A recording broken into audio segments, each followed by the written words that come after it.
Video में, जिसके अंदर में फ्रेंड्स बीपीएससी टीआरई 4.0 की एक विशेष श्रृंखला जो हमारी चल रही है उसको हम एक कदम आगे बढ़ाएंगे। आप लोगों को बता दूं फ्रेंड्स की टीआरई 4.0 की बहुत सारी खबरें जो है वो आ रही है। आपको पता है कि जो रिक्तियां है वो मंगाई जा रही है, जल्दी जल्दी जो है टीआरई 3 का जितनी भी बची हुई प्रोसेस है उसको कंप्लीट करवाया जा रहा है। तो आप लोग भी पढ़ाई के अंदर में लग जाइए और अच्छे से, ठीक है, इस बार सिलेक्शन के साथ में आप लोगों ने टॉप रैंक्स भी लेकर आना है। ठीक है, चलिए हम लोग आगे बढ़ते हैं फ्रेंड्स, लेकिन उससे पहले उन सभी लोगों का बहुत बहुत शुक्रिया जिन्होंने सेशन स्टार्ट होने से पहले इस फ्रेंड सेशन को लाइक कर दिया था। जैसे कि मैं यहाँ पर मैं देख पा रहा हूँ फ्रेंड्स कि काफी सारे बच्चे जिन्होंने सेशन को लाइक कर दिया, उनका बहुत बहुत शुक्रिया। आप लोग जो है सेशन को एनर्जी दे रहे हो, एक बार जल्दी से हाथ भी ऊपर कर देंगे जितने भी बच्चे जिन्होंने सेशन को लाइक कर दिया है। और जहां भी शेयर कर सकते हो शेयर जरूर कर देंगे friend, Telegram, Facebook, WhatsApp, Instagram, जल्दी जल्दी से शेयर कर दीजिए हर एक जगह के ऊपर में, ठीक है, ताकि जो हमारी यहाँ पर में एक पूरी की पूरी पढ़ाई है एक बहुत अच्छे स्टडी वाले एटमोस्फेयर के अंदर में यहाँ पर में हो सके। ठीक है, एक हेल्दी कंपटीशन यहाँ पर में हो आप लोगों का। चलिए तो स्टार्ट करते हैं फ्रेंड्स हम लोग यहाँ पर में हमारे आज के सेशन को। और पहला क्वेश्चन आप लोगों को मैं यहाँ पर में चैलेंज करता हूँ कि आप लोग बताइए और मुझे रीजंस के साथ में बताइए कि आंसर्स क्या होगा। ठीक है, पूरा का पूरा कमेंट के अंदर में आप लोगों का आना चाहिए। ठीक है, निम्नलिखित में से कौन सी पुस्तक या पुस्तकें बाल गंगाधर तिलक द्वारा लिखी गई? जल्दी बताइए, बताइए जल्दी जल्दी से इसका आंसर क्या होगा कि निम्नलिखित में से कौन सी पुस्तक या पुस्तकें बाल गंगाधर तिलक द्वारा लिखी गई है? Arctic home in the Vedas, Hind Swaraj, Gita Rahasya, more than one of the above, none of the above. जल्दी बताएंगे इसका आंसर क्या होगा। तो देखिए फ्रेंड्स, अगर मैं बात करूं बाल गंगाधर तिलक की, तो बाल गंगाधर तिलक ने गीता रहस्य लिखी है और Arctic home to the Arctic home in the Vedas भी लिखे। मतलब कि जो वैदिक लोग थे वो आर्टिक के एरिया में, मतलब नॉर्थ पोल के इलाके में रहते थे, ऐसा इनका दावा था। तो ए और सी जो है ये बाल गंगाधर तिलक के द्वारा लिखी गई पुस्तक है। इसी वजह से जो आंसर है ये इसका हो जाएगा आपको ऑप्शन नंबर डी।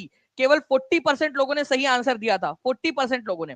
ठीक है, तो इस तरह के क्वेश्चंस अगर प्रिपेयर करने आप लोगों ने जो एग्जाम के अंदर में आते हैं तो टीचिंग परीक्षा के साथ में आप लोग जुड़े रहिए, क्योंकि ऐसे क्वेश्चंस आपको करवाने के साथ साथ में एक्स्ट्रा इन्फॉर्मेशन भी मैं आपको देता रहूंगा। जैसे कि हिंद स्वराज, हिंद स्वराज ये याद रखना है आप लोगों ने फ्रेंड्स, ये पुस्तक, ठीक है, गांधी जी के द्वारा लिखी गई है।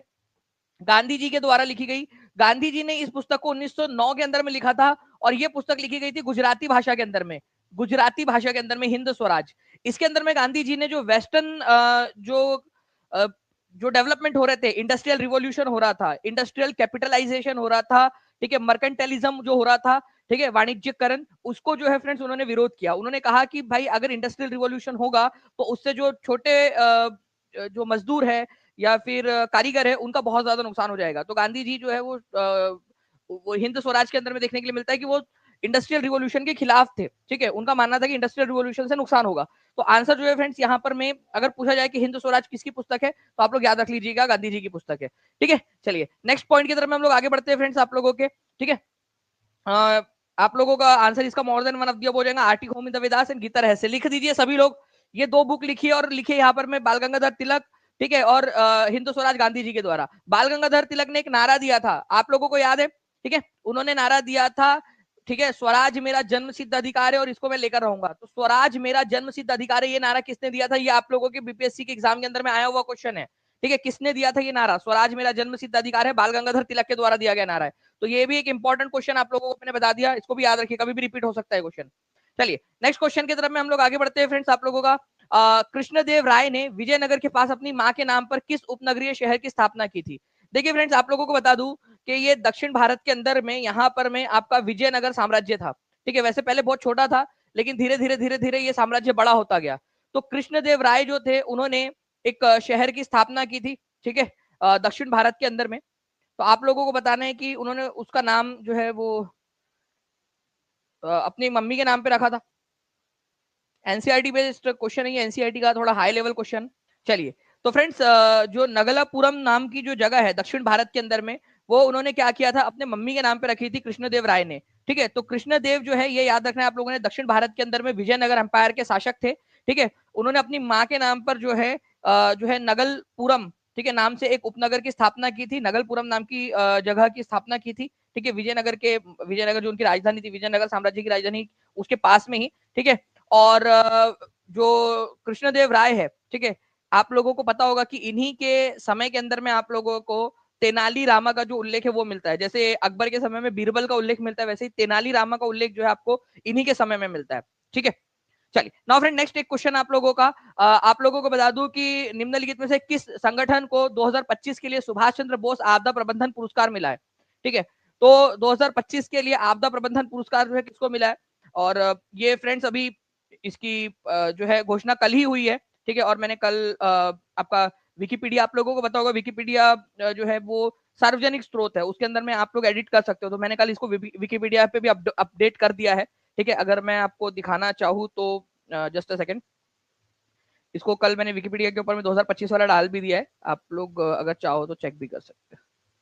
ठीक है, उसके अंदर में एडिट का ऑप्शन आता है। ठीक है, आप अगर आपको कुछ आती है चीजें या आप कंट्रीब्यूट करना चाहते हो तो कंट्रीब्यूट कर सकता है कोई भी व्यक्ति उसमें। ठीक है, आपको दिखा देता हूँ मैं। कल रात में जब मैं क्वेश्चन बना रहा था तो मैं सोचा बाकी लोगों का भी फायदा हो जाए। ठीक है, तो आप लोगों को यहाँ पर मैं दिखाना चाहूंगा फ्रेंड्स कि यहाँ पर मैं ये आपका भारत सरकार के द्वारा दिया जाता है ये पुरस्कार। ठीक है, आप देखोगे यहाँ पर मैं 2024 तक का दिया हुआ था, 2025 का मैंने कल रात में यहाँ पर मैं डाल दिया इसको। ठीक है, आप लोग भी कर सकते हो एडिट। ठीक है, सभी के पास में अधिकार होता है इसको एडिट करने का, लेकिन अगर आपने कुछ भी गलत किया तो फिर आपकी आईडी वगैरह ब्लॉक हो जाती है, तो मतलब ऐसा कुछ भी खराब चीज नहीं करना उसके अंदर में, लेकिन आप एडिट कर सकते हो उसके अंदर में अगर आपको कुछ भी लगे तो मैंने विकिपीडिया के अंदर में 2025 वाला कल डाल दिया है, Indian national centre for ocean information services. ठीक है, इनकोइस जो है इसको मिला है 2025 का, एक्चुअली कल ही मिला है, इसी वजह से मैंने कल रात में इसको अपडेट कर दिया था। ठीक है, तो आप लोगों को बता दूं फ्रेंड्स कि ये जो अवार्ड है आप लोगों का, ये भारत सरकार के द्वारा दिया जाता है डिजास्टर मैनेजमेंट के लिए, आपदा प्रबंधन के लिए दिया जाता है। ठीक है, और ये जो अवार्ड है नेताजी सुभाष चंद्र बोस की 125वीं जो जयंती थी उसको रिकॉग्नाइज करने के लिए इसको शुरू किया गया था 2019 के अंदर में। ठीक है, और आप लोगों को बता दूं कि ये जो प्रधानमंत्री नरेंद्र मोदी है, ठीक है, उन्होंने 2019, 20 और 21 का अवार्ड एक साथ जो है वो 2022 के अंदर में दिया था। ठीक है, 23 जनवरी 2022 को, फिर उसके बाद में अलग अलग जो है 23 का, 24 का, 25 का अलग अलग फिर घोषणा होने लगी। ठीक है, तो Indian national centre for ocean information services, ठीक है, इसको जो है फ्रेंड्स ये अवार्ड मिला है। 23 जनवरी को क्यों दिया जाता है, ये भी क्वेश्चन आप लोगों से पूछा जाने की संभावना है। तो 23 जनवरी को क्यों दिया जाता है, क्योंकि 23 जनवरी को जो है फ्रेंड्स आप लोगों ने याद रखना है। ठीक है, क्या होता है, सुभाष चंद्र बोस जी का जन्मदिन होता है। आप लोगों से क्वेश्चन पूछे जाने की संभावना जो है वो बहुत अधिक बनती है। एक क्वेश्चन डायरेक्टली पूछा जा सकता है आप सभी लोगों से कि नेताजी सुभाष चंद्र बोस का जो जन्मदिन होता है उसको किस दिन के रूप में मनाया जाता है। डायरेक्टली क्वेश्चन बनेगा आप लोगों से।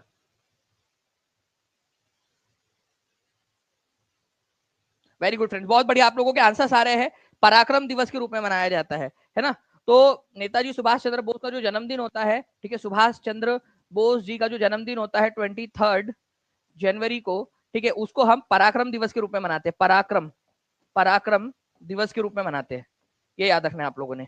ठीक है, उसी दिन नेताजी सुभाष चंद्र बोस आपदा प्रबंधन पुरस्कार दिया जाता है। Indian national centre for ocean information services, भारतीय राष्ट्रीय महासागर सूचना केंद्र, ठीक है, इसको जो है फ्रेंड्स ये इस बार का दिया गया है ये पुरस्कार। इंपॉर्टेंट पॉइंट है, एग्जाम के अंदर में पूछे जाने की संभावना, इस वजह से आपके लिए भी कर दिया है मैंने, और बाकी जितने भी लोग हैं दुनिया भर के उनको भी फायदा हो सके, तो विकिपीडिया पे भी अपडेट कर दिया है। ठीक है, चलिए आंसर आप लोगों ने समझ में आ गया आप लोगों को। नेक्स्ट क्वेश्चन की तरफ में आगे बढ़ते हैं friends. When is international education day celebrated.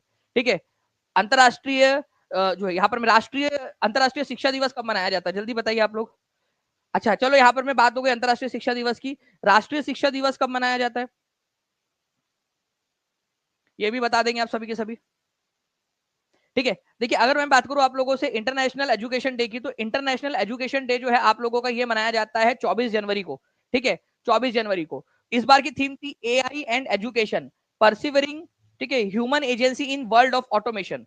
Okay, तो इंटरनेशनल एजुकेशन डे, अंतरराष्ट्रीय शिक्षा दिवस जो है ये मनाया जाता है फ्रेंड 24 जनवरी को। लेकिन अगर बात करें हम नेशनल एजुकेशन डे की, ठीक है, यहां लिख देता हूं आप लोगों के लिए, नेशनल एजुकेशन डे ये मनाया जाता है आपका 11 नवंबर को, 11 नवंबर को। ठीक है, और इस दिन जो है ये बर्थडे होता है, हैप्पी वाला बर्थडे, मौलाना अबुल कलाम आजाद का, मौलाना, ठीक है, अबुल कलाम आजाद का, आजाद भारत के पहले शिक्षा मंत्री मौलाना अबुल कलाम आजाद। ठीक है, तो इनके जन्मदिन के अवसर पर जो है 11 नवंबर को मनाया जाता है फ्रेंड्स नेशनल एजुकेशन डे। तो ये भी लिख देंगे कमेंट में, हर कोई बच्चा जल्दी जल्दी से लिख देगा। ठीक है, अगर आप लोग लिखते रहोगे, और यहाँ पर मैं देखिए 1800 से ज्यादा बच्चे देख रहे हैं, 1350 लाइक्स हो चुके हैं, बहुत नाइंसाफी है। जल्दी जल्दी से सेशन को लाइक एंड शेयर भी करते रहेंगे आप सभी के सभी, तब जो है यहाँ पर में मजा आएगा कि आप लोगों को और ज्यादा इन्फॉर्मेशन देते रहे। ठीक है, तो जल्दी से हर एक बच्चा सेशन को लाइक कर देगा। जिन्होंने चैनल को सब्सक्राइब नहीं किया, चैनल को सब्सक्राइब भी जरूर कर लेंगे सभी के सभी लोग, अगर आप चाहते हो कि ऐसी और इन्फॉर्मेशन के साथ में आप लोगों को पढ़ाया जाए। ओके, चलिए, तो ये हो गया आप लोगों का क्वेश्चन, और कमेंट के अंदर में आंसर सभी लोगों ने करते रहना है। नाउ फ्रेंड्स, नेक्स्ट क्वेश्चन की तरफ में आगे बढ़ते हैं। प्रत्येक वर्ष 23 जनवरी को किसकी जयंती पराक्रम दिवस के रूप में मनाई जाती है? ठीक है, B D triple S B PGT का क्वेश्चन। ठीक है, पीजीटी का। आप लोग देखिए फ्रेंड्स, आपको जो भी एक्स्ट्रा इन्फॉर्मेशन दे रहा हूं, ठीक है, हर एक चीज जो एक्स्ट्रा इन्फॉर्मेशन के रूप में दे रहा हूं वो कहीं ना कहीं क्वेश्चन के रूप में आई हुई है। आप यहां पर में देखिए, टीचिंग परीक्षा के साथ में आप लोगों का सिलेक्शन जो है वो पक्का है, आपकी रैंक पक्की है। ठीक है, तो सुभाष चंद्र बोस 23 जनवरी पराक्रम दिवस। ठीक है, यहां पर मैं आप लोग देखोगे D triple S B PGT का क्वेश्चन, 23 जनवरी को किसकी जयंती पर पराक्रम दिवस के रूप में मनाया जाता है? तो सुभाष चंद्र बोस, नेताजी सुभाष चंद्र बोस जो है उनकी जयंती को मनाया जाता है। ठीक है, तो हर एक इंफॉर्मेशन, जो हर एक एक्स्ट्रा इंफॉर्मेशन आपको दे रहा हूं, ठीक है, वो आपने अच्छे से सुनना है, एक एक पॉइंट को सुनना है। तो पूरा लेक्चर अच्छे से देखिए, आपको चीजें सीखने के लिए मिलेंगी। ओके, चलिए, तो 23 जनवरी को पराक्रम दिवस, नेताजी सुभाष चंद्र बोस के जन्मदिन के ऊपर में। बोध गया में किसने ज्ञान प्राप्त किया था? देखिए ये फ्रेंड्स आपका 67वीं बीपीएससी के अंदर में क्वेश्चन पूछा गया। ठीक है, 67th बीपीएससी के अंदर में, और मुझे लगता है कि 67th बीपीएससी के अंदर में मतलब इतना टफ क्वेश्चन तो बीपीएससी वाले भी नहीं पूछते होंगे, यूपीएससी वाले भी नहीं पूछते होंगे। मतलब बिहार के अंदर में, बिहार के बच्चों से इस तरीके के क्वेश्चन, और ऐसा बात नहीं कि सिर्फ 67वीं बीपीएससी के, भाई अभी 70वीं बीपीएससी का री एग्जाम आप देख लीजिए कितना इजी आया था। ठीक है, री एग्जाम कितना इजी था, री एग्जाम वाला पेपर, क्वेश्चन पेपर अगर आप लोग देखोगे तो इतना इजी पेपर था कि भाई ऐसा लग रहा था कि टीआरई का उससे ज्यादा टफ होता है करके, उससे ज्यादा। तो बोध गया के अंदर में गौतम बुद्ध ने जो है वो ज्ञान की प्राप्ति की थी। ठीक है, ये याद रखना है आप लोगों ने, निरंजना नदी के किनारे के ऊपर में। चलिए, अच्छा, वर्धमान जो महावीर है या महावीर स्वामी जो है, उन्होंने कहां पर में ये प्राप्त की थी? तो जिम्भिक ग्राम नाम की जगह है, जिम भिक ग्राम नाम की जगह है, वहां पर में उन्होंने की थी। ठीक है, ये भी याद रख सकते हो आप लोग, जिम्भिक ग्राम नाम की जगह है, उसके वहां पर में रिजू पालिका नदी है, रिजू पालिका नदी, ठीक है, रिवर, उसके पास में। ठीक है, रिजू पालिका रिवर के पास में। और इन्होंने, अच्छा, इन्होंने कौन सा ट्री था गौतम बुद्ध का, जो पेड़ है वो कौन सा था, मतलब उनके कौन से पेड़ के नीचे की थी इन्होंने, और इनके ये कौन से पेड़ के नीचे बैठे थे? ये भी एक क्वेश्चन बन सकता है। ये कौन से पेड़ के नीचे बैठे थे, ये कौन से पेड़ के नीचे बैठे थे? देखते कितने लोग आंसर कर सकते हैं, जल्दी से आंसर करिए। वर्धमान सबसे पहले गौतम बुद्ध कौन से पेड़ के नीचे बैठे थे? तो गौतम बुद्ध जो है वो पीपल के पेड़ के नीचे बैठे थे। ये तो बहुत ही सिंपल है, पीपल का पेड़। ठीक है, पीपल का पेड़ था। ये जो था ना, ये साल के वृक्ष के नीचे बैठे थे, ये याद रखना आप लोगों ने, वर्धमान महावीर साल के ट्री के नीचे। ठीक है, तो ये भी क्वेश्चन बनता है कई बार कि ये कौन से पेड़ के नीचे बैठे थे, वर्धमान महावीर। तो वर्धमान महावीर साल के वृक्ष के नीचे बैठे थे, ये याद रख लीजिएगा आप सभी के सभी। कभी अगर मान लो भूले भटके से क्वेश्चन आ जाए तो आप लोगों को पता होना चाहिए। ठीक है, चलिए आगे बढ़ते हम लोग फ्रेंड्स। यहाँ पर मैं आप लोगों को बताना चाहूंगा मैं कि जो है ये सारी की सारी चीजें जो है आप लोगों का, ये आप लोगों को जो है आपके इसके अंदर में भी मिल जाएगी। आप लोगों के जो एनसीईआरटी है उसके अंदर में, आपके एससीईआरटी के अंदर में, तो जो भी पढ़ाया जा रहा है आपको एनसीईआरटी एससीईआरटी बेस्ड पढ़ाया जा रहा है, ताकि आप लोग जो है बेहतर तरीके से पढ़ाई कर सके आप लोगों की। ठीक है, नाउ फ्रेंड्स, हिंद स्वराज किसकी पुस्तक है? ये क्वेश्चन अगर आप लोगों से पूछ लिया जाए तो आप लोग क्या आंसर करोगे? Hind Swaraj, very good friends, बहुत बढ़िया। आप लोग जल्दी जल्दी से कमेंट के अंदर में भी आंसर्स करते रहेंगे। तो हिंद स्वराज किसकी पुस्तक है? अगर ये क्वेश्चन आ जाए आप लोगों से तो आप लोगों ने याद रखना है, हिंद स्वराज जो है ये महात्मा गांधी की पुस्तक है। कौन से साल में लिखी थी उन्होंने? ईयर का नाम बताइए, ईयर बताइए आप लोग कौन सा था, और लैंग्वेज कौन सी थी, कौन सी भाषा में लिखी थी? ठीक है, तो ये जब लंदन से साउथ अफ्रीका जब यात्रा कर रहे थे ना, उस समय में उन्होंने लिखी थी 1909 के अंदर में, गुजराती भाषा के अंदर में, गुजराती गुजराती भाषा में हिंद स्वराज, महात्मा गांधी ने। तो आंसर इसका ऑप्शन नंबर डी हो जाएगा आप लोगों का। ठीक है, चलिए, तो ये एक पॉइंट था आप लोगों का। नेक्स्ट क्वेश्चन की तरफ में हम लोग जल्दी से आगे बढ़ते हैं फ्रेंड्स आप लोगों के। ठीक है, तो हिंद स्वराज महात्मा गांधी के द्वारा लिखी गई है। आज हम लोगों ने बाल गंगाधर तिलक की दो पुस्तकों के बारे में पढ़ा। आप लोग उनके नाम बता सकते होगे मुझे, कौन कौन सी दो पुस्तकों के नाम हम लोगों ने आज पढ़े बाल गंगाधर तिलक की?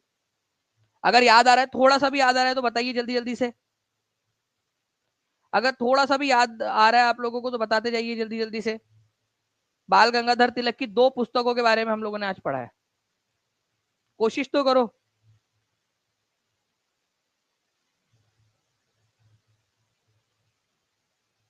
बहुत बढ़िया, आप लोग आंसर्स करते जा रहे हो friends. Arctic home in the Vedas और गीता रहस्य, ठीक है, ये दोनों ही क्वेश्चंस एग्जाम के अंदर में पूछे जाने वाले क्वेश्चन है आप लोगों के, ठीक है। ना फ्रेंड्स आपको बता दूं कि आज जो है फ्रेंड्स हम लोग हमारा संपूर्ण भूगोल वाला एक लेक्चर बचा हुआ था, बट कुछ कारणों से नहीं हो पा रहा था, लेकिन आज जो है वो होने वाला है। तो जितने भी बच्चे हैं, ठीक है, आज शाम में, ठीक है, जो एनसीईआरटी आधारित जो संपूर्ण भूगोल है आप लोगों का, उसकी सीरीज स्टार्ट हो रही है, ठीक है। तो आज शाम में आप लोग जरूर जरूर जुड़ जाएंगे सभी के लोग, सभी के सभी 5 बजे। जो बच्चा लाइव रहेगा, लाइव के तुरंत बाद जो है उसको एक लिंक मिलेंगी जिसके ऊपर में टेस्ट भी आप लोगों को मिलने वाली है। वो लाइव ओनली टेस्ट रहेंगी, केवल और केवल उन्हीं बच्चों के लिए जो बच्चे लाइव देखेंगे उस सेशन को, ठीक है।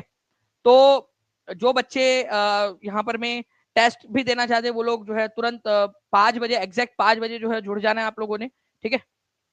चलिए ना फ्रेंड्स, अब आप लोगों का देखिए क्वेश्चन है बीपीएससी टीआरई 3.0 के पीआरटी के अंदर में आप लोगों का पूछा गया क्वेश्चन, ठीक है।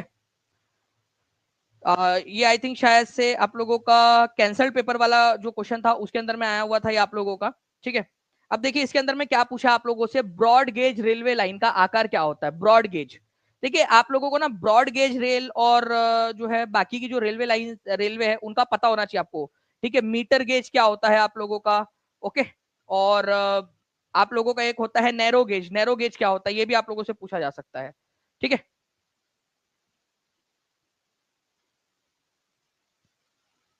ठीक है, तो देखिए फ्रेंड्स अगर मैं बात करूं ब्रॉड गेज आप लोगों की, तो ब्रॉड गेज जो है 1.676 मिलीमीटर, ठीक है, जो होती है आप लोगों की। अगर ये बड़ा, इतना बड़ा उसकी जो है दो दो पटरियों के बीच में, मतलब ये यहाँ पर में और इसके बीच में जो है इतना बड़ा डिस्टेंस है, ठीक है, 1.6 जो है 1.676 मिलीमीटर का। तो ये आप लोगों की क्या हो जाएंगी, ब्रॉड गेज हो जाएंगी यहाँ पर में, ठीक है। ब्रॉड गेज हो जाएंगी 1.676 मीटर भी आप इसको बोल सकते हो, अगर आपको मीटर में कन्वर्ट करना है तो 1.676 मीटर्स, ठीक है, मीटर, ओके।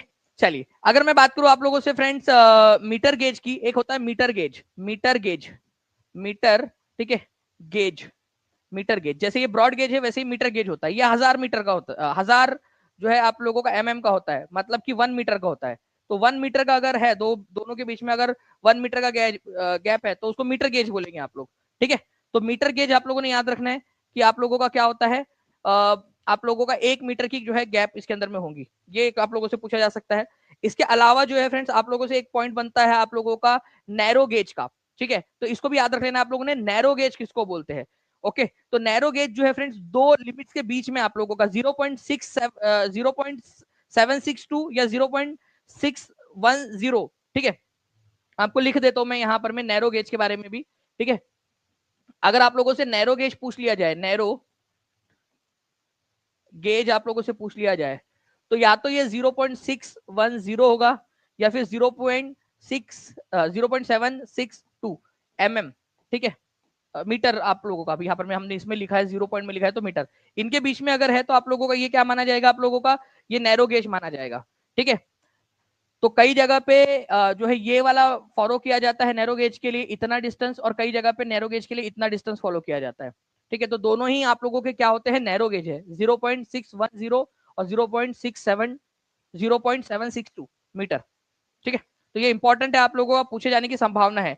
हमारे भारत के अंदर में सबसे ज्यादा अगर कोई डिस्टेंस है तो कौन सा है, ठीक है, ब्रॉड गेज है, मीटर गेज है, या फिर आप लोगों का नैरो गेज है। आप लोग को ये लगाइए जल्दी जल्दी से, सभी लोग अपना अपना पसंद का चुन लो एक कोई भी, कि सबसे ज्यादा क्या होगा आप लोगों का। मैं आपको बताना चाहूंगा फ्रेंड्स की टीचिंग परीक्षा, ठीक है, आप लोगों के लिए इतनी मेहनत की है, दिन रात पूरी टीचिंग परीक्षा की टीम ने आप लोगों के लिए, और टीचिंग परीक्षा की टीम ने आपके लिए, ठीक है, डू यू नो सीरीज का जो कोर्स है वो आप लोगों के लिए लेकर आई है। आपको बता दूं कि जो भी बच्चे, ठीक है, 26 जनवरी से पहले एनरोल हो चुके होंगे उन सभी लोगों को ये डू यू नो सीरीज का जो कोर्स है आपका, ठीक है, आपका 699 रुपीज का कोर्स, ये आपको फ्री ऑफ कॉस्ट आपके कोर्स के अंदर में ऑलरेडी मिल जाएगा, टीआरई 4.0 के कोर्स में फ्री ऑफ कॉस्ट। उसके बाद जितने भी बच्चे लेंगे उनको अलग से लेना पड़ेगा उसको, ठीक है। तो जल्दी से जल्दी आप लोग जो है एनरोल हो जाइए ताकि आपको ये वाले कोर्सेज फ्री में मिल जाए। इसके अंदर में फ्रेंड 10,000 से भी ज्यादा क्वेश्चंस हमने डाले हैं और सारे के सारे ये इमेजेस हिंदी इंग्लिश में आपको अवेलेबल करवा के दिए आप लोगों को, ठीक है। तो बड़ी लाइन या ब्रॉड गेज जो होता है आप लोगों का 1.676 मीटर होती है, और भारत के अंदर में सबसे बड़ी लंबाई इसी की है, ठीक है, 63,950 किलोमीटर की, ठीक है, 2019-20 के डेटा के अनुसार जो एनसीईआरटी के अंदर में दिया हुआ है अभी, ठीक है। मीटर गेज जो होता है आप लोगों का फ्रेंड्स, इसकी 1 मीटर होती है, अभी आपको बताया मैंने 100 mm या फिर 1000 mm या फिर 100 मीटर, 1000 mm 100 सेंटीमीटर या फिर 1 मीटर, जो भी बोलना चाहो एक ही बात है। तो 2402 किलोमीटर की बचा हुआ था, अभी धीरे धीरे और कम किया जा रहा है इसको, ठीक है। ये केवल हिली इलाकों के अंदर में, जो ऊपरी इलाके वहां पर में ही है पुरानी वाली जो रेलवे लाइन है, अदरवाइज इसको धीरे धीरे खत्म करने की कोशिश की जा रही है। बफरिंग हो रही है, बफरिंग हो रही है, कुछ लोग बोल रहे हैं, एक बार टीम चेक कर लीजिए प्लीज, एक बार प्लीज चेक कर लीजिए कितना देर तक है। चलिए, तो बफरिंग हो रही थी, थोड़ा सा आप लोगों को बताया गया है मुझे कि 10 सेकंड के लिए हुई थी, लेकिन आपका अब ठीक है, अब ठीक है, तो बता दीजिए एक बार प्लीज, अब सही है।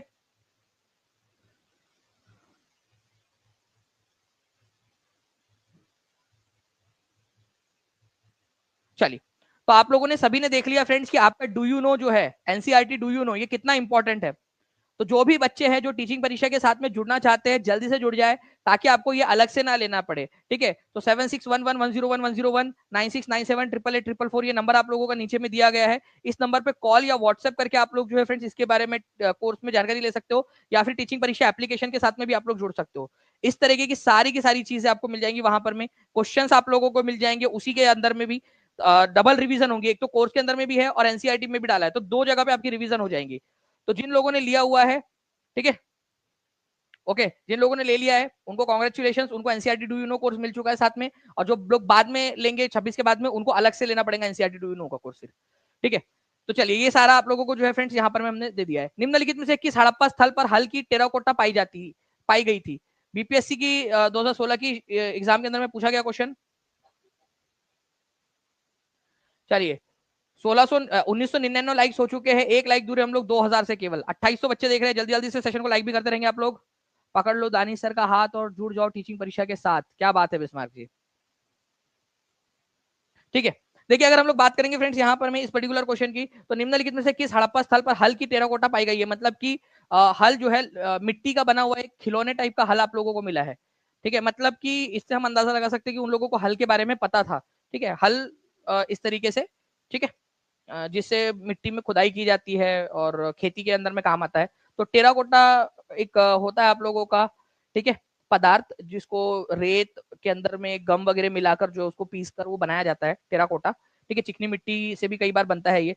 तो ये कहाँ पर मैं आप लोगों को मिला है? अगर ये क्वेश्चन डायरेक्टली पूछ लिया जाए तो आप लोगों को याद रखना है, बनावली नाम की जगह है हरियाणा के अंदर में फ्रेंड्स, ठीक है, वहां पर मिलता है। तो आंसर इसका ऑप्शन नंबर बी होगा आपका, बनावली के अंदर में, ठीक है। तो बनावली नाम की जगह हरियाणा के अंदर में आपको मिलेगी, जहां पर में आपको मिट्टी का या फिर टेराकोटा का बना हुआ हल मिला है। अगर आप लोगों से पूछ लिया जाए जूते हुए खेत के सबूत कहां पर में मिले हैं, जूते हुए खेत, हड़प्पा सभ्यता या सिंधु घाटी सभ्यता के अंदर में जूते हुए खेत, मतलब कि एक ऐसी जगह जहां कंफर्म हमको पता चलता है कि यहाँ पर में खेती हुई थी, ठीक है, पिन टू द पॉइंट, अगर हमें पता चलता है कि वहां पर में खेती हुई थी, तो वो जगह है आप लोगों की, ठीक है, गुजरात के अंदर में, ठीक है। आप लोगों को याद रखना है फ्रेंड्स, कालीबंगान नाम की जगह है यहाँ पर में, गुजरात में, ठीक है। यहाँ पर में कंफर्म हमें खेती किए गए सबूत मिले हैं, ठीक है, कालीबंगान के अंदर में। तो ये भी पॉइंट इंपॉर्टेंट है, जूते हुए खेत के सबूत, प्लब्ड, ठीक है, एग्रीकल्चरल फील्ड कहां पर में मिली है आप लोगों को? तो कालीबंगान में मिली है, राजस्थान के, ठीक है। और बनावली के अंदर में आप लोगों को क्या मिला है फ्रेंड्स? बनावली के अंदर में आपको लकड़ी का जो है यहाँ पर में टेराकोटा का हल मिला है, ये याद रखेंगे आप सभी। इसके अलावा जो है फ्रेंड्स आप लोगों को एक और चीज बताना चाहता हूं मैं, ठीक है। हड़प्पा जो सिंधु घाटी सभ्यता में सबसे पहला खोजा गया शहर कौन सा था? इनमें से इतने सारे शहर खोजे गए हैं हड़प्पा सभ्यता के, सिंधु घाटी सभ्यता के, तो सबसे पहला जो शहर खोजा गया था सिंधु घाटी सभ्यता का, वो था फ्रेंड्स, याद रखना है आप लोगों ने, ठीक है, ये हड़प्पा शहर। इसी के वजह से इस सिंधु घाटी सभ्यता को हड़प्पा सभ्यता भी बोलते हैं, ठीक है। तो 1901 के अंदर में, ठीक है, 1921 के अंदर में बेसिकली, ठीक है, आपका 1921 के अंदर में हड़प्पा की खोज हुई थी, ये याद रखना है आप लोगों ने। रावी नदी के किनारे पर है हड़प्पा। तो सबसे पहला शहर जो खोजा गया था सिंधु घाटी सभ्यता का, वो था आपका हड़प्पा, ठीक है। उसके बाद में आप लोगों को अगर मैं बता दूं, हमारे भारत के अंदर में सबसे ज्यादा, ठीक है, अगर कहीं पे आप लोगों को मिलते हैं हड़प्पा के शहर, तो अभी भी एज पर दी एनसीईआरटी डेटा गुजरात के अंदर में मिलते हैं। आपको बताना चाहूंगा धोलावीरा जो है ये एक बहुत ही इंपॉर्टेंट है, ठीक है, यूपीएससी के अंदर में आया था आप लोगों का, ठीक है, कि वाटर मैनेजमेंट के लिए अपने पानी को बचा के रखते थे लोग। क्या करते थे, बारिश के मौसम में जो पानी गिरता था उसको स्टोर करके रखते थे और बाकी सीजन के अंदर में उसका इस्तेमाल करते थे। तो वाटर मैनेजमेंट के लिए, ठीक है, जल संरक्षण प्रणाली के लिए कौन सा शहर फेमस था, ठीक है, मतलब जिसमें हमको water conservation system, water management प्रणाली मिलती है, धोलावीरा के अंदर में। ये कहां पर में, गुजरात में है। अच्छा, धोलावीरा कितने पार्ट में डिवाइडेड था, ये 3 पार्ट में डिवाइडेड था, 3 पार्ट्स के अंदर में। ये भी याद रखना है, ये आपका बहुत सारे एग्जाम्स में आया हुआ क्वेश्चन है। सिंधु घाटी सभ्यता का एकमात्र शहर जो 3 पार्ट्स में डिवाइडेड था, ठीक है, 3 पार्ट में, धोलावीरा। ये याद रखेंगे आप लोग, वाटर मैनेजमेंट के लिए भी प्रसिद्ध था और 3 पार्ट में डिवाइडेड था। इसको यूनेस्को वर्ल्ड हेरिटेज साइट के अंदर में घोषित किया गया है, ठीक है। यूनेस्को वर्ल्ड हेरिटेज साइट का एक अपडेटेड लेक्चर आप लोगों को मैं पढ़ाने वाला हूँ फ्रेंड्स, बहुत जल्द पेड क्लास के अंदर में, तो तैयार रहिएगा आप सभी के सभी लोग, जिसके अंदर में अभी जो लेटेस्ट में अपडेट हुए हैं वो सारे के सारे इंक्लूड करके मैं आपको पढ़ाऊंगा, ठीक है। उसके बाद में जो है फ्रेंड्स, अगर आप लोगों से बोला जाए कि हड़प्पा सभ्यता का बंदरगाह वाला शहर कौन सा था, ऐसा शहर जिसमें बंदरगाह था। बंदरगाह मतलब ऐसा नहीं जिसमें बंदर लोग रहते हैं, बंदरगाह मतलब जहां पर में वो जहाज वगैरह अगर रुकते हैं ना, पानी के जहाज, ठीक है, डॉकयार्ड, ठीक है, पोत्राश्रय। तो लोथल जो है गुजरात के अंदर में था, जो बंदरगाह वाला शहर था, ये भी याद रखना है आप लोगों ने। पोत्राश्रय, लोथल गुजरात के अंदर में, ये भी ओके। अच्छा, क्या हड़प्पा के लोगों को घोड़े के बारे में पता था ज्यादा, घोड़े के बारे में पता था क्या? आपकी 69वीं बीपीएससी के अंदर में आया हुआ क्वेश्चन है ये, कि हड़प्पा वासियों को किस जानवर के बारे में नहीं पता था, ठीक है। तो हड़प्पा के लोगों को घोड़े के बारे में नहीं पता था। घोड़ा इतना ज्यादा मिलता नहीं, सब जानवर की हड्डियां ये वो मिल जा रहे हैं हम लोगों को, घोड़े के अवशेष बहुत कम मिलते। केवल एक जगह ऐसी है जहां पर घोड़े की हड्डियों के अवशेष मिले हैं, वो है सुरकोटदा। केवल एक ही जगह जहां घोड़े की हड्डियों के अवशेष मिले, अदरवाइज कहीं पे भी घोड़ा नहीं मिला हमको, ठीक है, घोड़ी की हड्डियां नहीं मिली।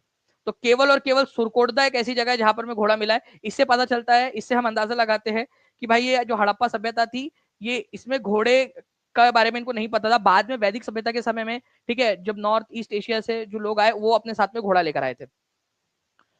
घोड़ा मतलब एक्चुअल वाला घोड़ा, तुड़ू तुड़ू वाला, वो ढिशक्या वाला घोड़ा नहीं है। चलो नाउ फ्रेंड, नेक्स्ट क्वेश्चन की तरफ में आगे बढ़ते हैं हम लोग। यहाँ पर में बोकारो कोयला क्षेत्र कहां पर में स्थित है? बीपीएससी असिस्टेंट एग्जाम के अंदर में आया क्वेश्चन। और मैं आप लोगों को बताना चाहूंगा फ्रेंड्स कि बोकारो कोल फील्ड बहुत ही फेमस कोल फील्ड है आप लोगों की। भारत के अंदर में कुछ इंपॉर्टेंट कोल फील्ड है, उन्हीं में से एक है, ठीक है। तेलचर हो जाए, कोबरा हो जाए, रानीगंज हो जाए, ठीक है, झरिया हो जाए। तो झरिया जहां पर में, वहीं पे भी, वही उसी राज्य में बोकारो भी है, कोयला क्षेत्र। तो आप लोगों को बोकारो और झरिया दोनों के दोनों कोल फील्ड कहां पर में मिलेंगी? झारखंड के अंदर में, ठीक है। ये याद रखना है आप लोगों ने, झारखंड में। पहले बिहार में हुआ करती थी बंटवारे के पहले, झारखंड के, ठीक है, लेकिन अभी झारखंड अलग हो गया तो झारखंड में। तो बोकारो और झरिया कोलफील्ड दोनों के दोनों झारखंड के अंदर में है, ठीक है। ये याद रखना है आप लोगों ने, इंपॉर्टेंट पॉइंट है। आप लोगों को टिस्को के बारे में पता है क्या? TISCO Tata iron and steel company, ठीक है, 1907 में इसकी स्थापना हुई थी। Tata iron and steel company. इसको कोयला कहां से सप्लाई होता है? ये DSSB के एग्जाम के अंदर में आया हुआ क्वेश्चन था, ठीक है। तो इसको जो कोयला सप्लाई होता है वो झरिया कोल फील्ड से होता है। झरिया, झरिया, ठीक है, झरिया कोल फील्ड से, कोल फील्ड से होता है। ये क्वेश्चन आया था आपका DSSB के एग्जाम के अंदर में, झरिया कोल फील्ड, कि टिस्को को कोयला कहां से सप्लाई होता है। Direct pin to the point question आया था, ठीक है। 3200 के करीब बच्चे देख रहे हैं यहाँ पर। मैं जल्दी जल्दी से सेशन को लाइक एंड शेयर भी करते रहेंगे फ्रेंड, जितने भी लोग देख रहे हैं। और जिन्होंने भी चैनल को सब्सक्राइब नहीं किया, जल्दी जल्दी से चैनल को सब्सक्राइब भी कर लीजिए। और आप लोगों को बता दूं फ्रेंड्स कि आपका आज हम लोग 5 बजे ज्योग्राफी की एक इंपॉर्टेंट क्लास करने वाले हैं, तो उसके लिए भी आप सभी के सभी तैयार रहिएगा, ठीक है। एक इंपॉर्टेंट पॉइंट है आप लोगों का पूरा जो हम पढ़ने वाले हैं भूगोल का, ठीक है। तो सभी के सभी बच्चे, कहा गया भाई, ठीक है, ठीक है, दिखा दो, ठीक है जी। तो आप देख सकते हो स्क्रीन के ऊपर में आपका कि एनसीईआरटी आधारित जो है संपूर्ण भूगोल हम लोग करने वाले हैं, ठीक है, 5 बजे। तो सभी के सभी लोग तैयार रहेंगे 5 बजे के लिए। नेक्स्ट क्वेश्चन की तरफ में आगे बढ़ते हैं फ्रेंड्स। मैं आपको बता दूं कि इस तरीके से आपका एनसीईआरटी के अंदर में भी दिया हुआ है, कोयला फील्ड वगैरह के बारे में, उसी में से क्वेश्चन आया था। निम्नलिखित में से कौन सा जानवर सिंधु घाटी सभ्यता के लोगों को ज्ञात नहीं था? ठीक है, 69वीं बीपीएससी के अंदर में आया हुआ क्वेश्चन, आईसीएआर के अंदर में आया हुआ क्वेश्चन। भाई हाथ कंगन को आरसी क्या, और टीचिंग परीक्षा से पढ़े हुए बच्चों के लिए अब ये क्वेश्चन क्या, ठीक है। कमेंट के अंदर में आंसर की झड़ी लगा देंगे सभी के सभी लोग, ठीक है। कमेंट के अंदर में भी आंसर करना है हर एक बच्चे ने, डबल आंसर करते रहिए, कमेंट में भी आंसर करेंगे सभी के सभी बच्चे, फास्ट। कौन सा जानवर जो है ज्ञात नहीं था? 69वीं बीपीएससी का क्वेश्चन आप लोगों को बता दिया मैंने। एक एक पॉइंट जो हम पढ़ रहे हैं वो आप लोगों के काम का है, सर हम झारखंड झरिया में रहते हैं। चलो खुशबू कुमारी जी बोल रहे हैं झारखंड झरिया से ही है, कॉन्ग्रेचुलेशन खुशबू जी, आपका शहर बड़ा फेमस हो गया। ठीक है चलिए, तो यहाँ पर मैं आप लोग देखिए फ्रेंड्स की जो घोड़ा है उसके बारे में ज्ञात नहीं था। जो बीपीएससी उन्होंने भी आंसर घोड़ा ही माना था इसका। ठीक है, कई सारी जो है बाद में एनालिसिस वगैरह उनके अंदर में ये बताया। मैं आपको बता दूं थोड़े ही समय के अंदर में आप लोगों को एक बुक भी मैं दूंगा जिसके अंदर में आपका अपडेटेड और प्लस एनसीईआरटी आधारित जो उसकी एक्सप्लेनेशन है उसके आधार पर, ठीक है, आपको सारे सॉल्यूशंस मिलने वाले हैं। तो वेट कीजिए, आप लोगों के लिए बहुत एक बड़ा गिफ्ट और बहुत एक, मतलब मैजिक आप लोगों के हाथ में आने वाला है थोड़े समय में। ठीक है, नाउ फ्रेंड्स, भारत का प्रधानमंत्री किसके प्रति उत्तरदायी होता है? प्रधानमंत्री, ठीक है, the cabinet, the president, Lok Sabha, Rajya Sabha. बताना है आप लोगों ने प्रधानमंत्री किसके प्रति उत्तरदायी होता है। अगर ऐसा क्वेश्चन आ जाए तो क्या आंसर करोगे? ये भी आपका एनसीईआरटी के अंदर में दिया हुआ है। And I am very happy to announce that के टीचिंग परीक्षा की डेडिकेटेड टीम ने अपने बच्चों के लिए ये पूरा का पूरा इस तरीके के फ्लो चार्ट्स वगैरह जो है वो आप लोगों के लिए डाले हुए हैं। ठीक है, कार्यपालिका के प्रकार जो है यहाँ पर मैं आप लोगों को दिया गया है, संसदीय, अर्ध अध्यक्षात्मक, अध्यक्षात्मक, parliamentary, semi parliamentary, presidential type of जो भी आप लोगों को होता है। ठीक है, हमारे भारत के अंदर में पार्लियामेंट्री टाइप ऑफ डेमोक्रेसी है, संसदीय प्रकार की डेमोक्रेसी है भारत के अंदर में। तो प्रधानमंत्री और उनका जो मंत्री परिषद होता है, मंत्रिमंडल, ठीक है, मंत्रिमंडल जो होता है उनका, वो किसके प्रति उत्तरदायी होता है? प्रधानमंत्री हो चाहे मंत्रिमंडल हो, ये पूरा का पूरा लोकसभा के प्रति उत्तरदायी होता है। ठीक है, तो आंसर इसका ऑप्शन नंबर सी होगा। ठीक है, एज पर आर्टिकल नंबर 75, ठीक है, जो प्रधानमंत्री और उनका मंत्रिमंडल है लोकसभा के प्रति उत्तरदायी होता है, ये याद रखेंगे आप सभी के सभी, इंपॉर्टेंट पॉइंट है ये आपका। ठीक है, प्रधानमंत्री और मंत्रिमंडल लोकसभा के प्रति उत्तरदायी है। कोई भी अपना फैसला लेते हैं तो लोकसभा को कॉन्फिडेंस में लेना उन लोगों को जरूरी होता है, क्योंकि लोकसभा में जिसकी मेजोरिटी होती है वहीं से वो बनते हैं। ठीक है, वहीं से उन, मतलब जिसके पास लोकसभा में मेजोरिटी वो उसकी सरकार बनेगी। तो ऑब्वियस ही बात है कि वो रिस्पॉन्सिबल भी लोकसभा के प्रति ही होते हैं। ठीक है, चलिए 2482 बच्चों ने लाइक भी कर दिया सेशन को, जल्दी जल्दी से सेशन को लाइक करते रहेंगे फ्रेंड्स। और मैं आपको फिर से एक बार बता दूं कि आप लोगों का आज जो है ज्योग्राफी का एक इंपॉर्टेंट सेशन जो है फ्रेंड्स आप लोगों का होने वाला है। ठीक है, तो उसके लिए आप सभी के सभी तैयार रहेंगे। ठीक है, आप सभी के सभी लोग ओके 5 बजे के लिए। तो मिशन 2025 के तहत आप लोगों का संपूर्ण भूगोल की शुरुआत हम कर रहे हैं और उसके तुरंत बाद टेस्ट रहेंगे केवल उन बच्चों के लिए जो लाइव आएंगे। तो सभी बच्चों ने लाइव आ जाना है एग्जैक्ट 5 बजे। ठीक है, आज आप लोगों के किसी भी कंडीशन में क्लास होंगी। ठीक है, चलिए तो मिलते हैं हम लोग फ्रेंड्स हमारे जो है आज 5 बजे वाले सेशन के अंदर में। और जितने बच्चे टीचिंग परीक्षा के साथ में जुड़ना चाहते हैं और ये सारे जो एक्स्ट्रा चीजें आपको मिल रही है उसका भी लाभ लेना चाहते हैं, ठीक है, तो आप जो है नीचे में जो नंबर चल रहा है उस पर कॉल या व्हाट्सएप करके जुड़ सकते हैं। मैं आपको बता दूं ये केवल